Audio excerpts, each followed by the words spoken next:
And this is like the second conversation I've had this morning. Okay, so Max or Maximilian? Maximilian. Okay, because I have a lot of Maxes in my life. Mm-hmm. So Maximilian, introduce yourself and tell me what you do. Sure. I'm Maximilian Clark. I'm the narrative strategist at the Good Story Guild, and I am the showrunner of Superhuman Public Radio, which is like our public radio, but super. It's basically immersive. We want to create an immersive world, right? You turn it on, it's the same experience of having NPR on a long road trip. We have news, we have programming blocks like These American Supers, 100% invisible, Utility Belt, which is basically CarTalk, but for gadgets. It's a lot of fun. And over the course of the 2 seasons we have out, you really get to know some of the characters in the world and build out. It's exciting, it's fun, it's the closest thing to being in another world. And do you riff on the names of the hosts as well? My favorite one is 100% invisible. It's obviously 99% invisible. Yes. And instead of Roman Mars, it's Ares Greco, who, spoiler in season 2, turns out to be the actual god of war. Okay, and your podcasts are available on wherever you get your podcasts. That's right. Superhuman Public Radio. And who are your podcasts made possible by? A lot of our Patreon supporters. At the Good Story Guild, we have private funding that allows us to put out a weekly rom-com series and mystery and exciting action adventure series. But yeah, it's SPR is actually listener supported, which is great. Wow! Congratulations. Yeah. So you're sustainable too? You're not there work yet. A little bit harder than my wife would like for the money that we make, but yes. What's your role in these podcasts? It depends on the podcast. For SPR, I am the director, one of the writers. We have a team of 8 writers. SPR is great because we have 63 members of the cast. Because we have an ethos that's designed to we want it to feel like a rich, immersive world. So we want a variety of ages, people across the gender expressions and races. We have writers that are adding to our diversity as we go through the seasons. And I also do all the sound design, which is a lot of fun. And are you a musician? Or are you just using free radio? We music? have brought on musicians to do some of the audio cues. If you're familiar with a show called Mockery Manor, which if you're a podcast, audio fiction person, you probably are, Lawrence Owens from Longcat composed a very catchy song for us. But I'm mostly interested in the way that you make it sound like someone is throwing a school bus with their hair. And it's a little bit of rope. You want that little tension of a metal coil being struck, an air conditioner falling out of a window, making sounds like that. How are you finding your actors? I fortunately have come through freelance TV web in New York, and the New York comedy scene, and we just have a lot of actors in our repertoire. My wife is just brilliant for she'll go to a casting call and remember all the talented people forever. What's her name? My wife, Carla. Carla? Yeah. Cool. Yeah, she's great. Where do you live? I live in Astoria. Astoria, which is New York. New York. Yeah. Is that where you're from? I was born there. Oh, actually, hey. Nice. And then I spent the middle part of my life in Michigan. And then I'm back.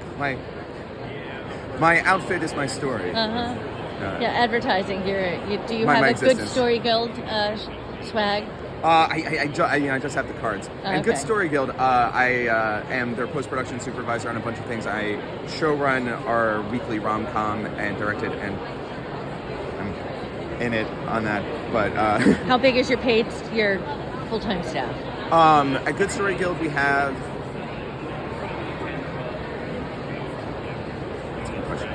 You have to count. It's a lot.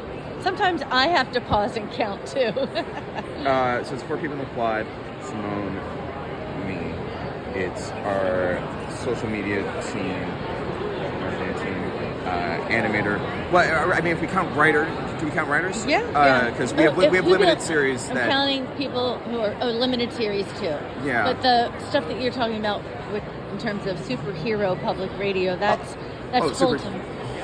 Superhuman. They are super human. They are not. Stories. And are you actually? I have to ask because I was at that amazing session yesterday about AI, with the use of imitative where that group used recordings of Thurgood Marshall to generate more speech from him. Are you doing that? I think that is the most terrifying thing on planet Earth. You're sampling Ari Shapiro? Oh my God. No. Fortunately, my co-creator on SBR just sounds a lot like Ira Glass, just to begin with, so that was a slam dunk.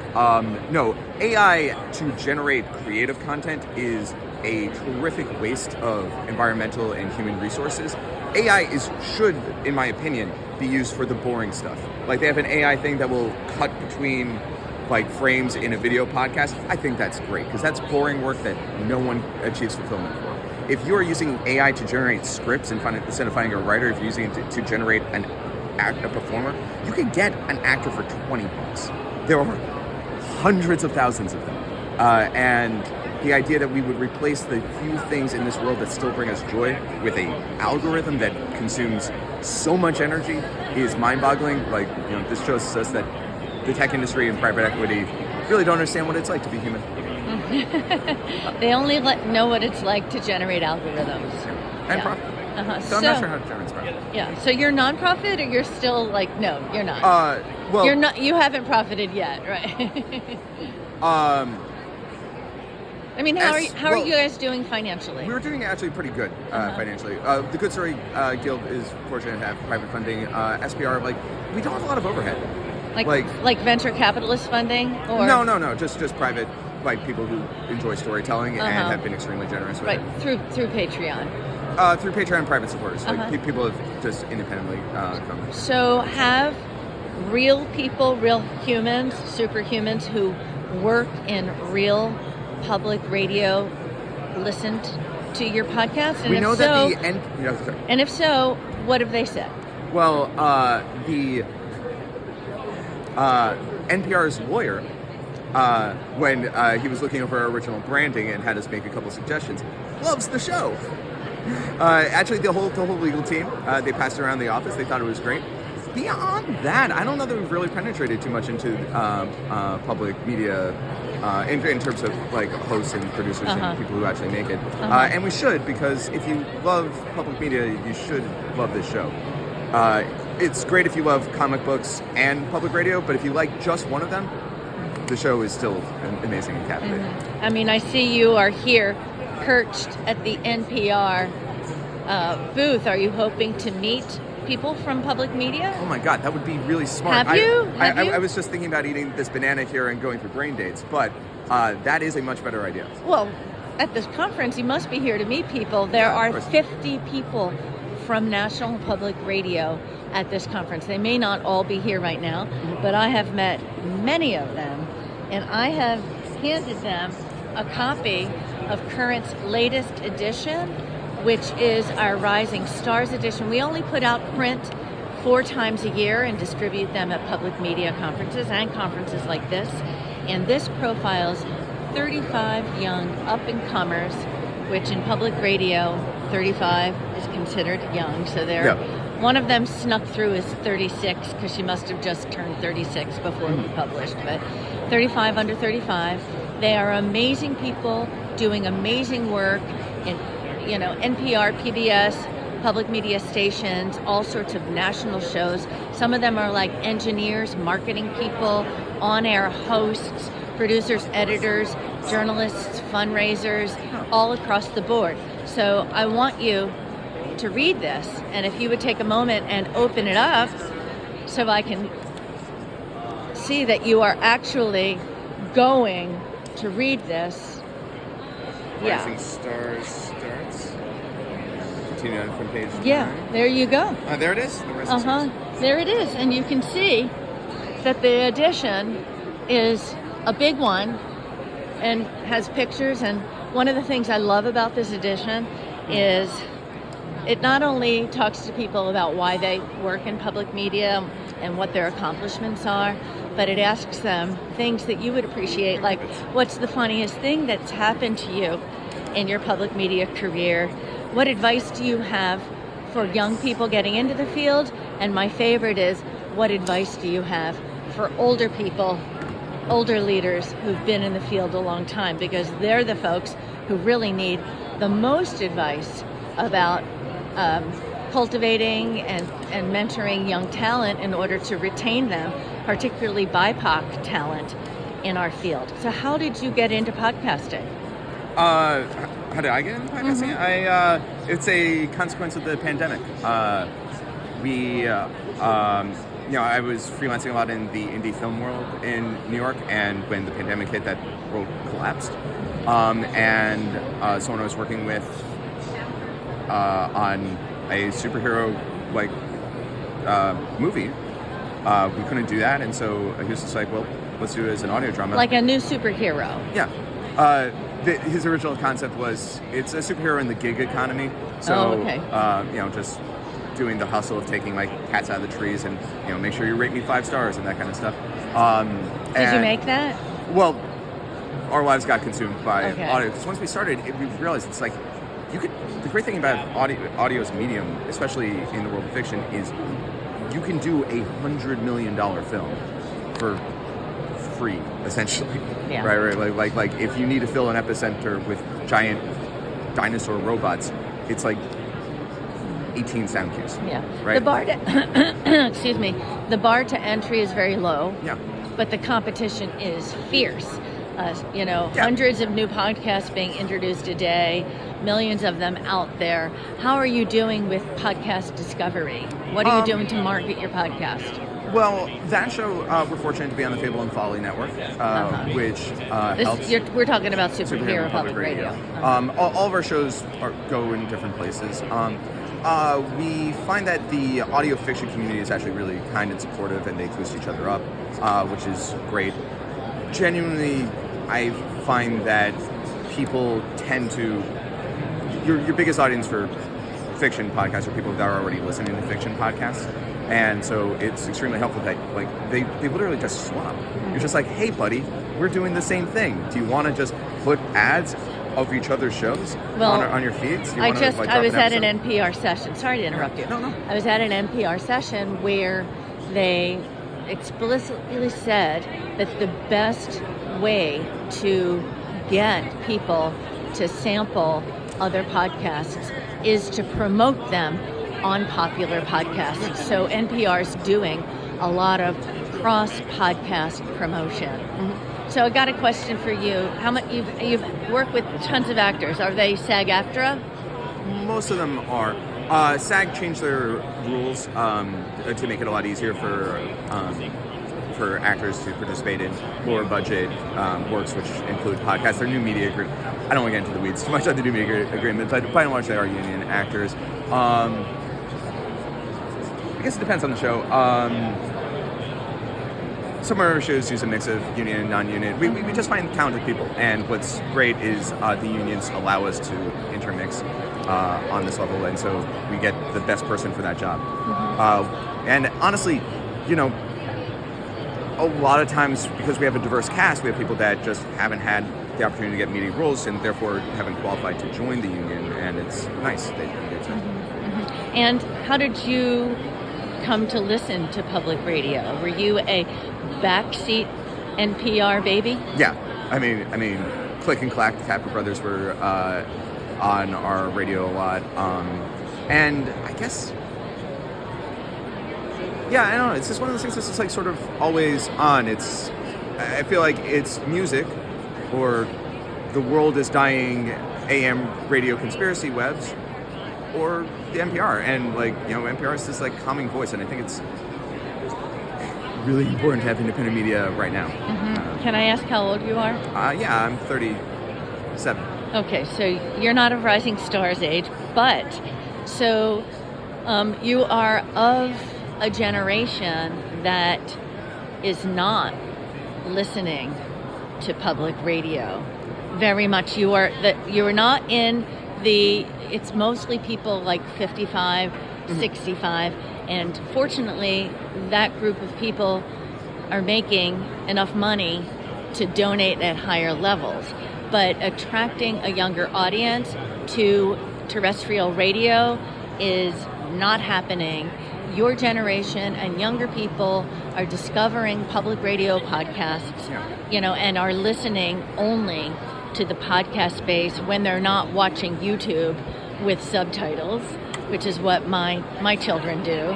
I mean, they're not watching public media podcasts on YouTube, but it's only a matter of time because there are sessions here about taking your podcast to YouTube, which is the most popular content platform in the world. So are you going to take yours to YouTube? I think those conversations are mostly directed towards non-fiction podcasts where it's conversations and interviews. With fiction, at that point it's just a movie again. Well, it's a little insider baseball to talk about how Google Podcasts shut down and they're transferring their user base to YouTube, and so you can put your RSS feed of any podcast onto YouTube and you can listen to it, with your eyes closed. I guess for some of our Good Story Guild projects, we're able to hire animators to do little short form context to bring people in. But it's like I don't feel like the demand for NPR's programming is waning so much as the ways that people are consuming it has been changing. I mean, I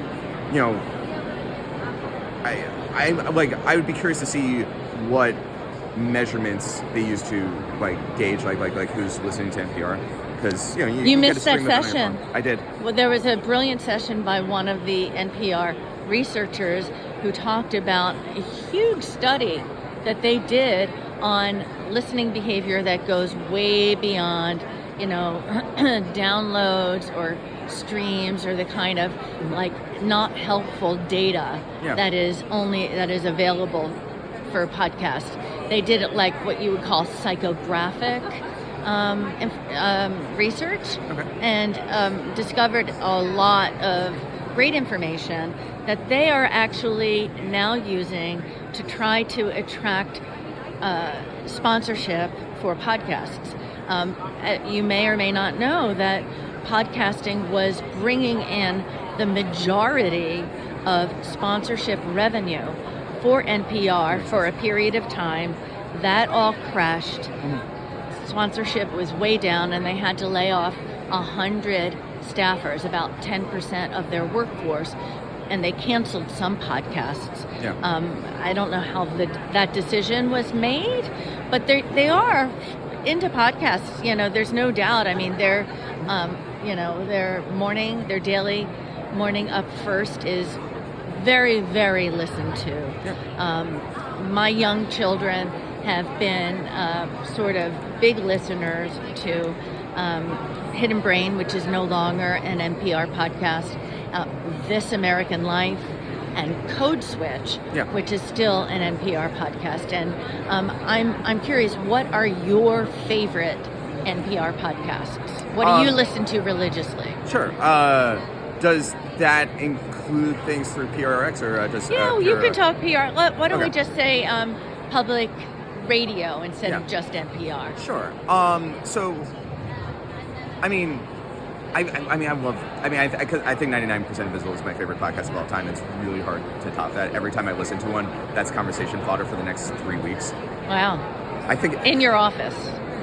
Oh, with friends. No, just in life. Yeah.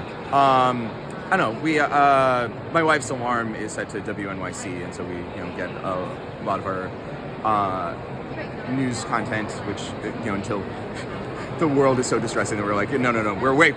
It's okay. We don't need to know. I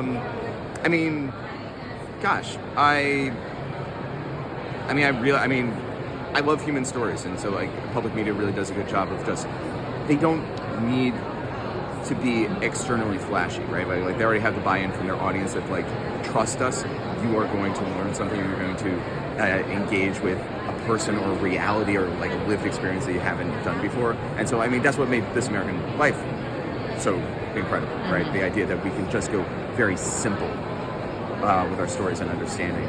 I think across the I'll throw on Radiolab every night. There are tons. On the mood. There's so many that you can't possibly listen to them all. My favorite public radio podcast is actually, I listen to The Daily religiously, and that crossed from, that's a New York Times podcast. Many public media people, primarily from WNYC, went to the New York Times. So public radio is being challenged by mainstream, legacy news organizations who are getting into the podcasting space. But what's happening is that a lot of public radio shows went from broadcast to podcast just to allow more listening. They're still on air. Now we are seeing podcasts becoming public radio shows. The Daily is distributed by American Public Media. Vox's podcast, oh gosh, my memory is like, what is it called? Today Explained is now being broadcast on hundreds of radio stations.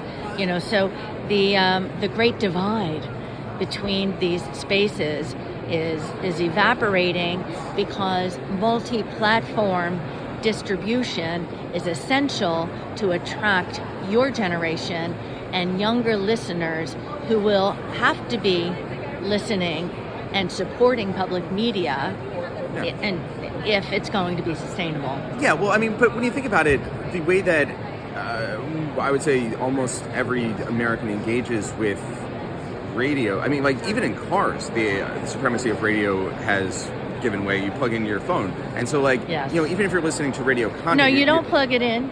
Well, no, you Bluetooth it in. Yeah. But metaphorically, but like so like when you think about it, like consuming radio is indistinguishable from consuming a podcast because it is essentially for most people, which app am I listening to it on? Like you can get radio on your phone, but it's like or you can play it on Spotify or I was streaming WAMU News this morning because I wanted to hear their coverage and also then their coverage of the Democratic National Convention, and then in my car. On a physical radio? I was streaming it on my phone. That's what I'm saying. From the NPR app. Right. And then I got into my car and I turned on the radio and I listened to Amy Goodman of Democracy Now! With her coverage of the convention, and then I listened to the BBC, which I would never listen to the BBC on my phone. I would only listen to it on because there are too many choices. But my favorite podcast is Alt Latino, hosted by Felix Contreras. It's brilliant. It's a survey and interviews with amazing contemporary Latin American or Spanish-speaking artists, in the musical space. And he has a co-host who is much, much younger than him. So they have this like intergenerational thing, and they share their favorite music and they talk about it. That is my favorite and the best podcast series that I have heard that I always recommend when people ask about my favorite was produced by Maria Hinojosa of Latino USA and Futura Media, which is called Suave, and is about the conviction and imprisonment of a very young Latino man accused of committing murder of another teenager in a drug deal in Philadelphia. And she goes in and tries to solve the case, even though he's already been convicted. And as a youth, she develops a very close relationship with him, which in some ways is challenging to her journalistic ethics. She crosses some lines that NPR would be uncomfortable with, but she's got her own very successful media company now. I mean, Latino USA is still a podcast and still broadcast, but they've gotten very successful in the podcast space. So tell me what success would mean to you. Well, I mean, I feel like I'm kind of there. I'm a full-time creative. I, wake up and I get to write every day. Like, I mean, I'm engaging in storytelling and telling stories that feel significant and talking about issues. So, like, personally, I'm doing great. I'm killing it. I mean, this is, like, all art right now is in this weird nebulous space, as you mentioned, AI. And I think all creatives sort of have this fear of the creative apocalypse that will come when when Disney decides, you know what, we don't need a single human being. We have the machine who will borrow the copyrighted genius of other creators and create something that is nominally different. Right, a podcast where Snow White interviews, a podcast, a movie, a book. I think that, there is this concern that, the financial market for creative works is in peril right now. There will always be a human need to tell stories. I think that's hardwired into our DNA. It's part of how we cope and explain and survive in the world. So people will always tell stories, but without communal support, without the idea of hey, listener sponsored, person made art, I think it would be dead. Which is why I think the public radio model, just the idea that, which I think even if a podcast isn't a public like a PRX podcast, most of them are still supported thanks to the generosity of their listeners. People who are just I see what you're doing and I love you and keep doing it, please. Have you pitched your podcast to PRX, which is a huge distributor of experimental podcasts? We haven't. What kind of feedback did you get from them? You have not. Oh, you have not yet? Not yet, no. Okay, would you kindly reveal your metrics? How many people and downloads you're getting? Yeah, SPR across their first 2 seasons, I don't know, close to 100,000, I think. That's the point that you need in order for a podcast to be successful and sustainable. From as far as I've heard, it's always been the $100,000 mark. Yeah, I mean, I haven't checked because we're between seasons right now. So how many episodes are in the season? 12 and a half. What is the half? Well, at the end of our first season of doing Superhuman Public Radio, we did one episode of the Villainous League News, which was essentially Fox News, but from Zarpathia. And we had shows from what? Zarpathia. Zarpathia is sort of a stand-in evil country. A dystopian, dystopian country. like Prince Nokov has giant robots. It doesn't matter, but they had programming like wait, don't kill me. So was it a game show? Yeah. Oh yeah. Yeah, it was a trivia show. The contestant was dangling over a vat of acid, and every time they got a question wrong, they lowered a little bit. Very creative. Yeah. I bet Peter Sagal would totally love that. I imagine he would. That was actually the only time we didn't. Usually we have stand-ins for the hosts. We have Ethan Schwartz instead of Ira Glass, Kelly Close instead of Terry Gross. But for that show, it was just a kidnapped Peter Sagal. Because again, it's a bonus. It was for friends. But regular season has 12 episodes, so there's 24 full immersive episodes out. We wrapped our last season in December, January, or something like that. And we are currently writing the book on season 3, which is an undertaking because our scripts are typically about 340 pages per season. And which shows are you playing with in this season? The same ones? I mean, just give us a tease. I don't have to worry too much about spoilers. I will say that. What am I going to say? I'll spoil it. Season 3, there's a bit of time travel involved, so we get to hear historical programming from the 30s, 60s, 1890, 1980s, and so we got to go back in the way back machine and see SPR at different levels. So shows that are no longer around. Yes. That's you're resurrecting. Yes. Or you're holding a seance. Well, I mean, we were bursting through the space-time continuum. So you're listening to archival tape in order to do that? Yes. Yeah. Okay. Awesome. And so you must be working with some more shows that are hosted by women? I mean, because the original programs at NPR had female hosts and reporters and was, groundbreaking in that way. I think historically we have most of our news team is female. That's what public radio is becoming anyway. Yeah. And you know what that means. Wilson, Wenling Chen, Porter Singh. It means suppression of wages once more women get into any field. You don't have to pay them less just because they're women. You don't have to. True. I mean, so tell me. We don't. What's the budget for your organization? So for I don't even know. We have 6 shows that are I'm going to pass because Okay. I literally have no idea. And you don't know what the budget is for Superhuman? Oh, for Superhuman public radio, it's, I don't know, 10, 15 grand. It's like pretty cheap to make.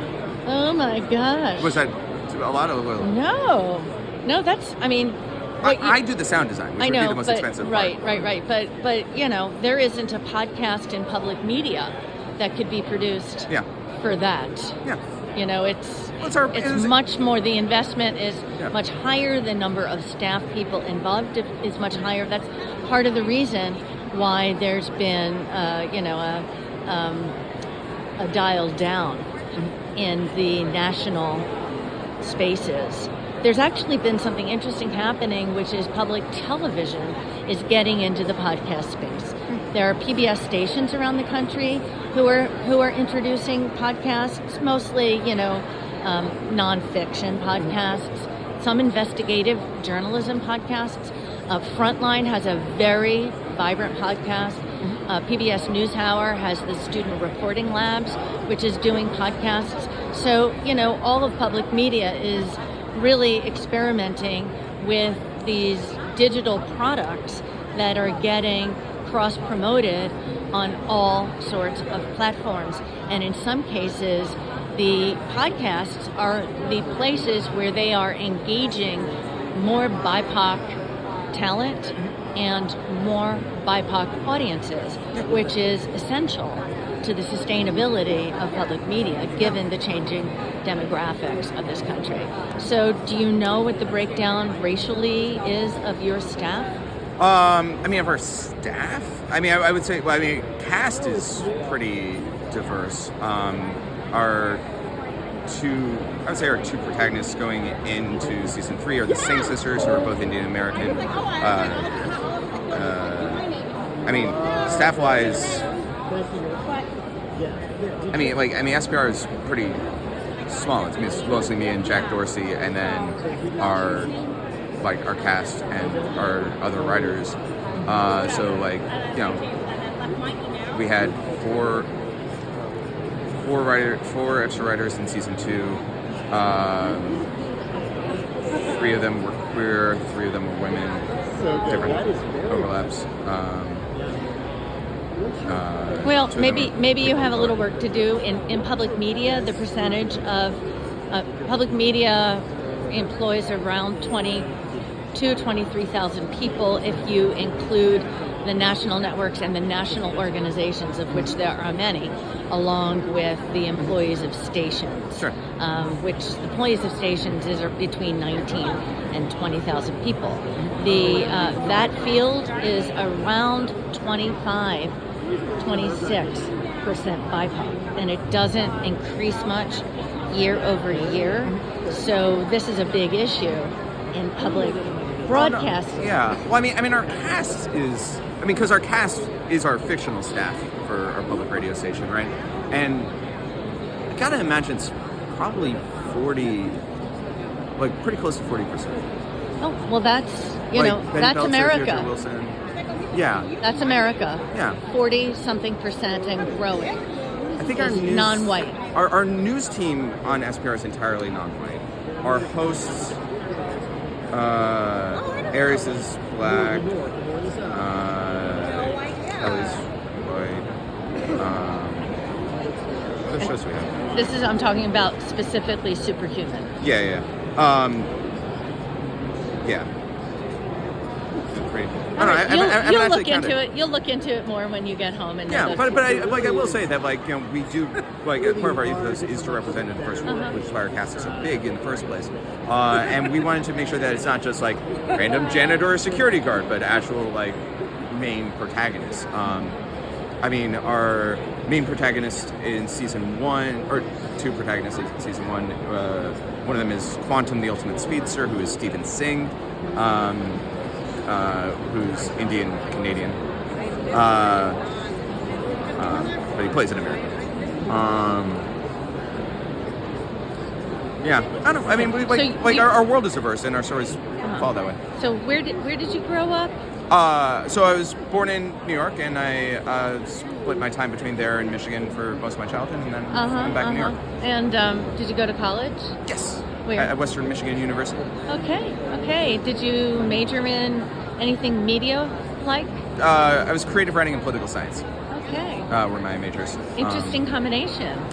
I don't know. I feel like, there was a time I wanted to be a speechwriter, but I was fortunate enough. I was fortunate enough to be there on a fully free ride, and so I got to take like 9 classes a semester, which killed me. But I double majored, double minored in 4 years, and studied abroad 3 times, so I feel pretty good about it. Where'd you go?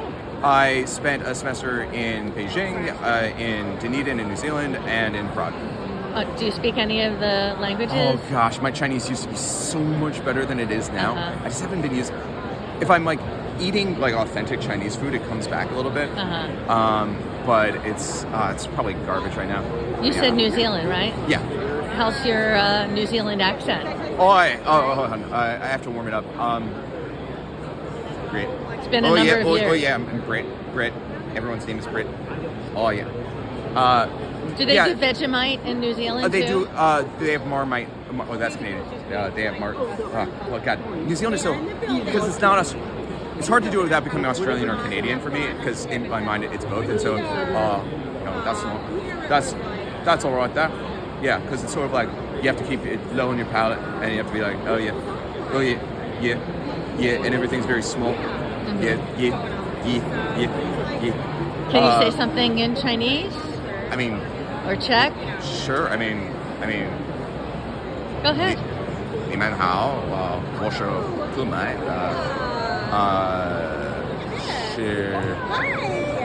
你喜欢一个 Oh, I don't know how to say podcast. Maybe it's just podcast. Well, yeah, it's because they don't have the pod. They don't have pod. How would you say listen thing? Don't. All right. 一些东西, I don't know. You'll have to look. So what did you say to me? It's like, hi, I'm Max. And if you like, oh shoot, I don't remember the word for podcast. That's cute. That's funny. That's funny. Yeah. But, so you're a fan of WNYC. Yeah. You know there were layoffs and a new round coming. I think NPR in general is really suffering from some internal strife, especially in their news desk. Yeah. So are you listening to WNYC on a real radio, or you're just streaming it? Yeah, I don't think I have a real radio. And what shows do you listen to that are WNYC? Because WNYC was like a groundbreaker in the podcast space, but like Death, Sex, and Money is no longer... Radiolab's out of WNYC. Yeah, it is. Yeah. It is. Right now it's just mostly the morning news.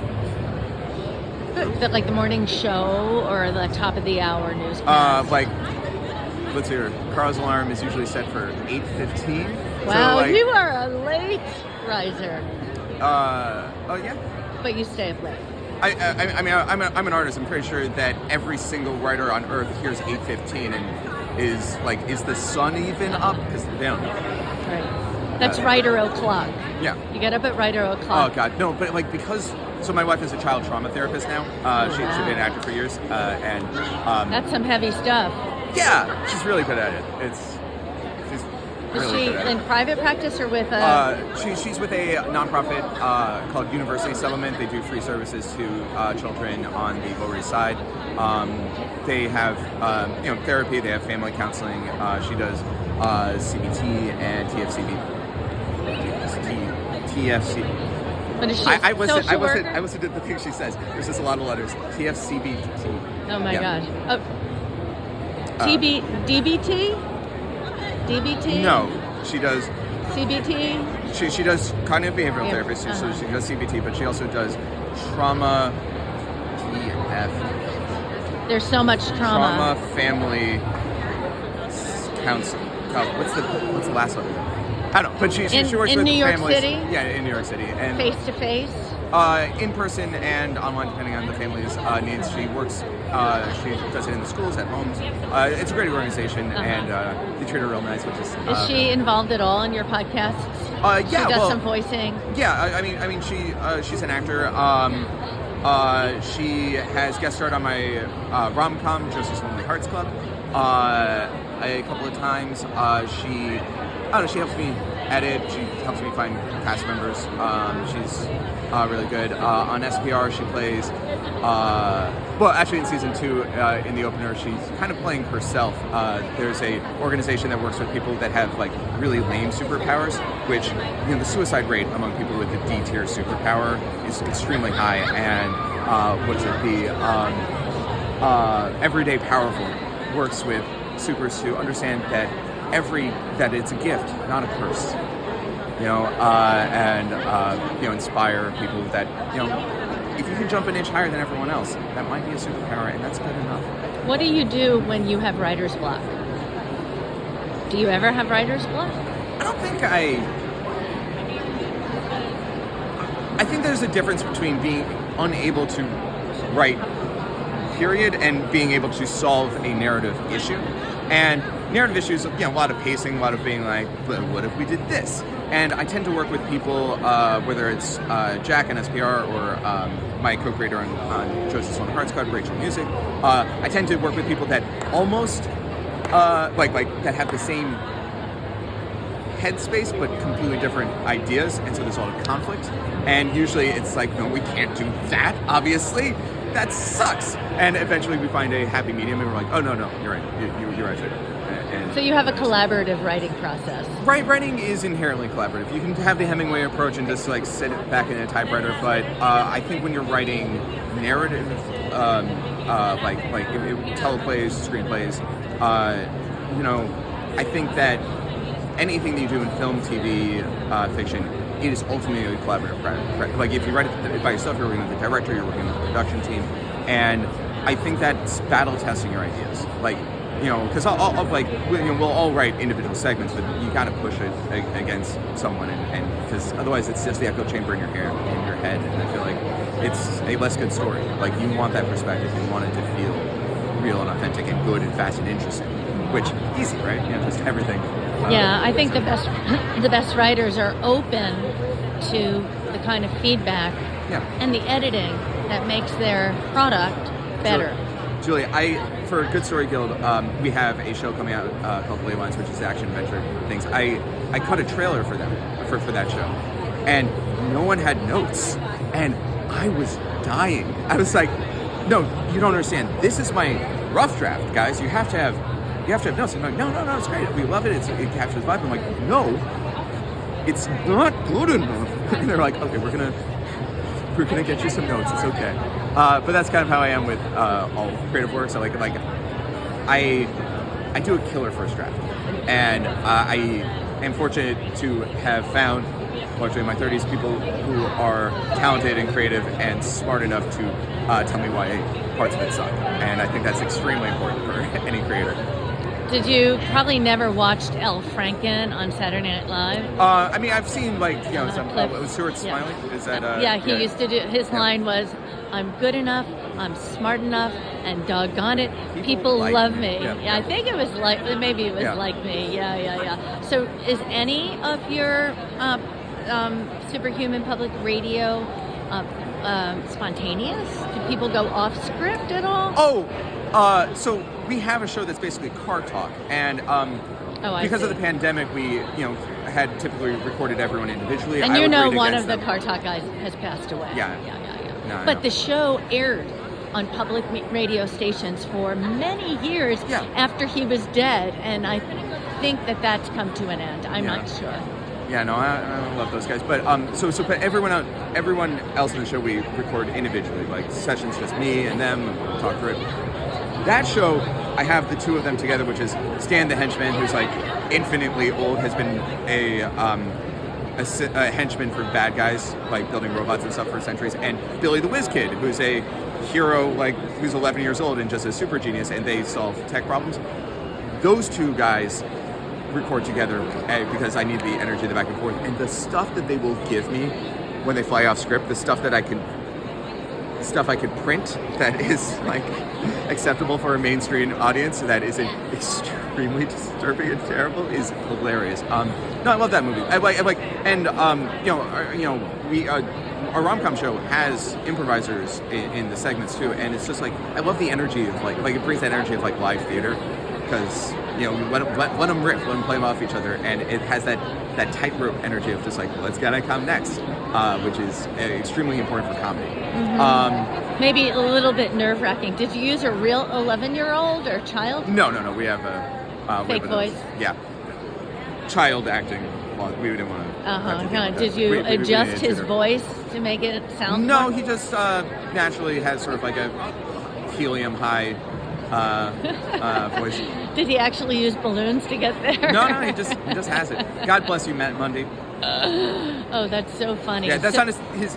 It's not his normal speaking voice. He just has it. So, does your whole team listen to public media podcasts?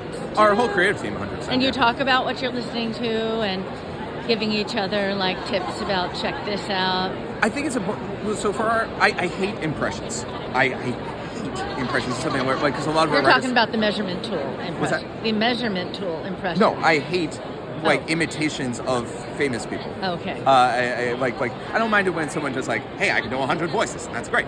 But like in a show, I hate it when they have like celebrity cameos. Unless you have that celebrity, it just always feels cheap to me, and I don't know, just thin. And a lot of our writers, when we brought in new writers in season 2, they were like, "This is Sean Connery," and I'm like, "No, it's not."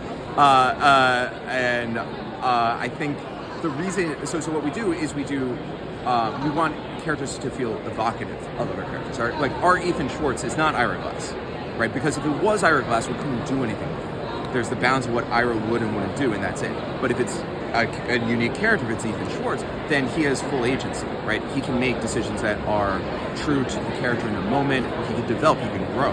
Is he trying to sound like Ira Glass with the pacing and the pitch, the unmistakable voice of Ira? It is familiar.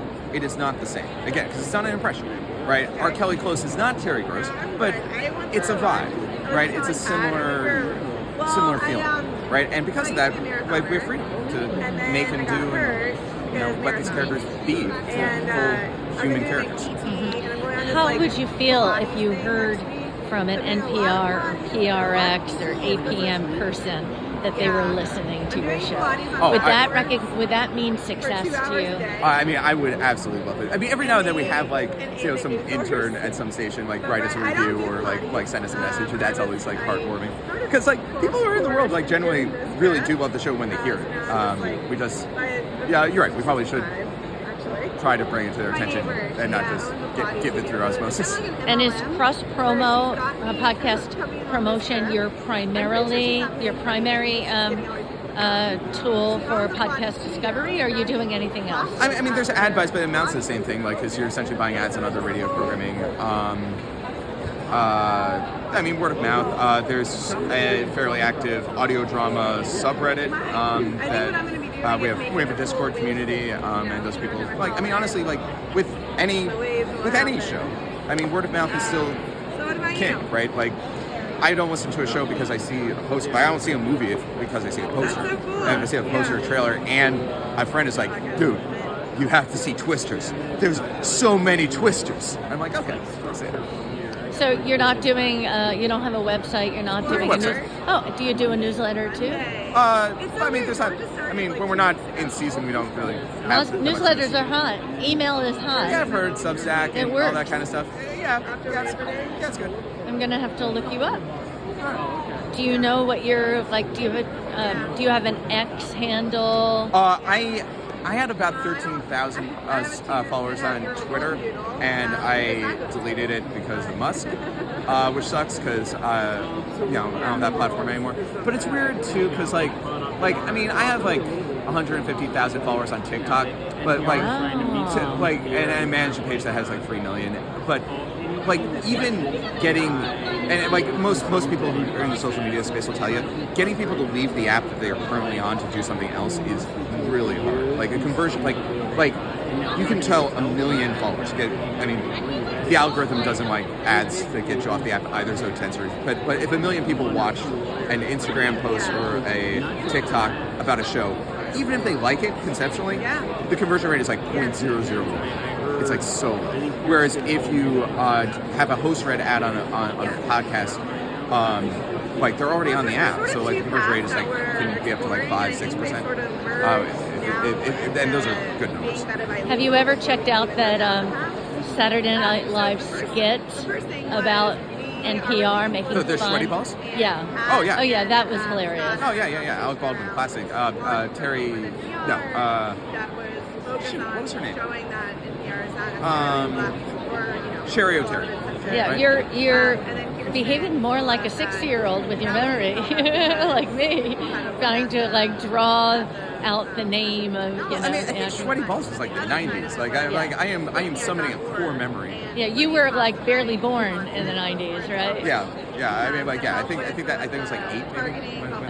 Hilarious. So, what kind of research do you do for your podcast? I mean, it depends on the issue. I think that for a while, there's this like hot industry buzzword of like you have to like write the thing you know, which producers in Suits took to mean if I'm doing a show about a subject, I need a writer who is legitimately a PhD in that subject. But like, you know, generally you can write about anything as long as you do the research. People who say that like they don't want a cursory glance at a community and to tell the story of the community. It's just like, oh man, I know what it's like to be homeless. I've seen the homeless. Like, you don't want that. So depending on the story, like we will, talk to people who are doing the work and get their stories and like listen to stories and read books and things like that to get the vibe right. We have some leeway with SPR because there's not really a giant quantum tunnel destroying robot expert, but like if the basic physics are right, then everything else. Like once you're like, oh yeah, that's kind of how physics work.